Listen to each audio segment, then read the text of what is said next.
ඔයාලට පේනවා ඇති මේ දැන් අපි අර පැකට් වල ඒ කියන්නේ කලින් ඔය අපි හදලා තිබ්බේ වැටකොළු දැන් අපි මේ ඒ කියන්නේ යම්කිසි ප්‍රමාණයක් ශේත්‍රයේ දැන් හිටවලා තියෙනවා. දැන් මේවටත් මේ අපිට දියර පොහොර දාන්න පුළුවන්. එතකොට මේක අර අපිට ඇල්බර්ට් සොලියුෂන් දානවා නම් එහෙම දාන්න පුළුවන්. එහෙම නැත්නම් අපිට දියර පොහොර එකක් මේ හදලත් මේ අපිට මේ යොදා ගන්න පුළුවන්. ඒ කියන්නේ ඔය DDCD කොළ කෙසෙල් එලි දියර පොහොර ඒ වගේ බකට් එකකට දාලා මේ අපිට එහෙම මේ හදා ගන්න පුළුවන්. එතකොට මේ ඔයාලට මේ ඒ කියන්නේ කාබනික දියර පොහොර එකක් හදා ගන්නව නම් මේ ඒකට අනිවාර්යයෙන්ම ඔය මේ සුදු ලුණු ගෙඩි දෙකක් විතර වගේ තල්ලා දාන්න. ඒ වගේම ලුණු සාමාන්‍ය මුළුතැන්ගේ මේ ලුණු සුද්ධ කරනවා. ඒ වගේ පොතු වලට දාන්න පුළුවන්. මේ එතකොට ලීඩිසීඩියා කොළ දාන්න පුළුවන්, අලු දාන්න පුළුවන්.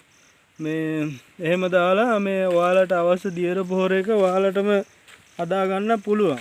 එතකොට සාමාන්‍යයෙන් ඔය මේ අපි සාමාන්‍යයෙන් ඔය සුදු ලුණු ගෙඩියක් එහෙම අපි පොඩි කරලා දාන්නේ. එතකොට ඒ වගේ සැර එනවා. එතකොට ලුණු පොතු එහෙම දාපුවම ඒ වගේ සැර එනවා. එතකොට මේවට එන අර කුමියොත් මේ එන්නේ නැහැ ඒකේ සැරට. ඉතින් එහෙම දාලා ඉවරලා සාමාන්‍යයෙන් අපි දවස් සාමාන්‍යයෙන් 25ක් 30ක් වගේ යනකොට අපිට මේ වාගේ ප්‍රමාණයට හැදිලා තියෙන මේ වගාවන් වලට යොදා ගන්න පුළුවන් ඒ දියර පොහොර. ඉතින් අර ඇල්බර්ට් සොලියුෂන් දියර පොහොර එක ඉතින් මේ ඒකත් සුදුසුයි මේ ගොඩක්ම. මොකද මේ ඒකත් මේ පැල වලට මේ හොඳටම මේ අවශ්‍ය පොහොර ගතිය ඒ වගේ මේ රසායනික මේ සංයුතිය ශාකයට ඕන හොඳටම තියෙනවා. ඉතින් මේ ඒවත් යොදා ගන්න පුළුවන්. ඔබට ඕනනම් මේ දියර පොහොර එකක් හදා ගන්නත් පුළුවන්. ඉතින් මේ ඔයාලට පේනවා දැන් මම මේ වගාවේ මේ ඒ කියන්නේ මේ පැල ඉස්සරහින් මේ අර පැලේ යන්න මම කණුවක් දැන්ට යොදලා තියෙනවා. තව ටිකක් මේ කියන්නේ ගියාම මේකේ අපි මැස්සක් ගහන්න ඕනේ වැටකොළු වගාවට. ඊළඟට මේ වැල් ඒකට යවන්න ඕනේ.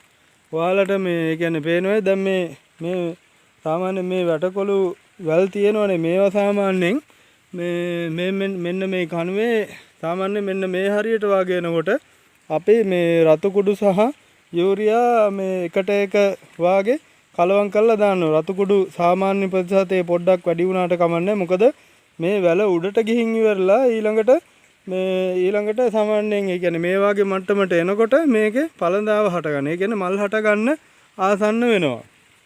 එතකොට මේ අපි අනිවාර්යෙන් රතු කුඩු පොඩ්ඩක් වැඩි කරලා ඒ කියන්නේ රතු කුඩු කියන්නේ MOP මේ කඩවල වල ගන්න තියෙනවා. ඉතින් ඒකයි යූරියා මේ ඊට අඩුවෙන් කලවම් කරලා මේ දාලා අපිට මේකේ සාමාන්‍යයෙන් මේ කියන්නේ වැල මේ මට්ටමට වාගේ වෙනකොට එහෙම කලවම් කරලා යෙදුවෙන් පස්සේ මේකේ මේ හොඳට පළඳාව මේ හට ගන්නවා. ඉතින් මේ ඔයාලා දැනගන්න ඕන අනික් කාරණේ තමයි දැන් මේකේ මේ ගහ සාමාන්‍යයෙන් මේ කියන්නේ වැල උඩට යනකොට මේ වැල් වලින් මේ ඒ කියන්නේ ප්‍රධාන වැල්ට අමතරව වෙනම වැලුත් මේ වර්ධනය වෙනවා. එතකොට ඔයාලා අනිවාර්යෙන් මේ එක වැලක ප්‍රධාන වැල් දෙකක් ඉතුරු කරලා අනික් වෙන මේ වැල් කපලා ඉවත් කරගන්න ඕනේ. ප්‍රධාන වැල් දෙක පමණයි අපි ඉවත් කරන්න. මොකද අර පොඩි වැල් වලින් හටගන්න ගෙඩි වලින් ප්‍රයෝජනයක් ගන්න බෑ. ඒ හින්දා මේ අපි ඒවා කපලා ඉවත් කරන්න ඕනේ. ඉතින් ඔයාලට පුළුවන් දැන් මේකේ දැන් මේ වැල් අපි හදලා තියෙනවනේ. ඊළඟට පුළුවන් ඔයාලා හදලා තියෙන කොම්පෝස් මේක වටේට මේ යොදන්න මේ යෙදුවා නම් ඒකත් ගොඩක්ම හොඳයි. එතකොට ඔයාලා රසායනික පොහොර යොදනවා නම් අනිවාර්යෙන් මේ පැලේ මුලට දාන්න එපා. සාමාන්‍යයෙන් මේ වැලට වඩා සාමාන්‍යයෙන් මේ අඟල් 4ක් විතර එහායින් රවුමට මේ වැල මුලටම දාන්න නැතුව යොදන්න.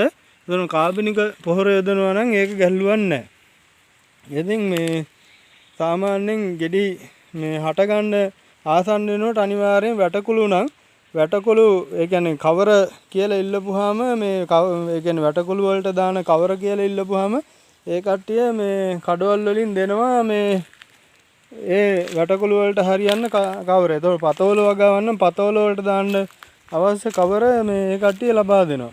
ඉතින් මේ වැටකොළු මේ කරල සාමාන්‍යයෙන් අපේ සුළඟිල්ලක් වගේ ප්‍රමාණයට එනකොට අපි අනිවාර්යෙන් ඒවට මේ කවරේදීම සිදු කරන්න ඕනේ. එහෙම නැත්නම් ඔයාලා දන්නවා අර ඉල් මැස්සා කියලා මැස්සෙක් ඉන්නවා. මේ මැස්සා විද්දෙන් පස්සේ ඒ කරල් වල මේ කුණු වෙලා යනවා. ඒ කියන්නේ මේ මැස්සා විදින තැන මේ හැමම මේ කරල කුණු වෙලා ඒකේ පණුව හටගෙන ඒ කරල විනාශ වෙනවා.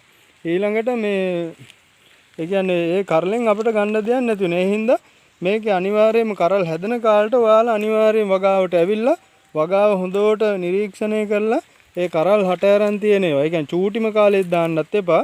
සාමාන්‍යයෙන් මේ ඒ කියන්නේ අර මල හට අරන් සාමාන්‍යයෙන් මේ කාලයක් ගත වෙනවා. ඒ කියන්නේ අපි සාමාන්‍යයෙන් අර සුළඟිල්ල විතර වාගේ ප්‍රමාණයට එනකොට ඒ මේ කවර දානවනම් මේ හොඳ ප්‍රතිඵලයක් ගන්න පුළුවන්. අර චූටිම කාලේ දාපුවම වෙලාවට ඒ කරල මැලවිලා වාගේ යනවා. ඉතින් මේ වැටකොළු වලට ගල් එල්ලීමක් අපි සිදු කරන්නේ නැහැ කරල යටි. නම් පතෝල වාගේ නම් අනිවාර්යෙන් ගලක් එල්ලනවා. මොකද අර කරල මේ දිගට කෙලින් වෙලා යන්න අවශ්‍ය හින්දා. ඉතින් මේ පතෝල කරවිල වැටකුළු කියන වගාවන් වලදී අපට අනිවාර්යයෙන්ම මේ හොඳ ආදායමක් අනිවාර්යයෙන්ම ෂුවර් එකටම ගන්න පුළුවන් වගාවන් තමයි මේ පතෝල කරවිල වැටකුළු ඒ වාගේ වගාවන්. ඔයාලට පේනවා ඇති මේ බිත්තර කටු. ඒ කියන්නේ මේ මුළු තැන් ගෙන් ඉවත් කරන පොහොර වර්ග තමයි මම මේ ගහට ගොඩක්ම දාලා තියෙන්නේ. ඉතින් ඔයාලත් මේ සාමාන්‍යයෙන් ඔයාගේ ගෙවත්තෙත් මේ වාගේ වගාවක් කරගෙන යන්න. ඉතින් සියලුම දෙනාට තෙරුවන් සරණයි.